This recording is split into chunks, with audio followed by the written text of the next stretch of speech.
మీరు ఎప్పుడైనా ఇలా పల్లెటూర్లలో చేసుకొని తిని ఉంటే ఒకసారి హలో మామ నమస్తే.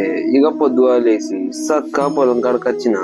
ఇక పొద్దుగాల సూర్యుడు ఉదయిస్తే మాత్రం మామూలు లేదు అసలు. ఇక అట్లనే మన పల్లె అందాలను అన్నిటిని చూసుకుంటా ఇక మొత్తం తిరుగుకుంటా ఇక మా ఆవునైతే కట్టేసి ఇక చక్కగా ఇంటికైతే బయలుదేరిపోయినా. ఇక దాని తర్వాత ఈ పచ్చని పొలాల మధ్యలో తిరుగుతుంటే ఆ గాలి గాని అదంతా మాత్రం వేరే లెవెల్ ఉంటది. మీరు ఎప్పుడైనా పల్లెటూరులో ఇట్లా తిరిగితే కామెంట్ చేయండి. పల్లెటూరులో మాత్రం వేరే ఉంటది అసలు.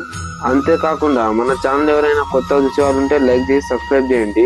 ఇక మన ఛానల్లో ప్రతి డే వ్లాగ్ వస్తానే ఉంటది.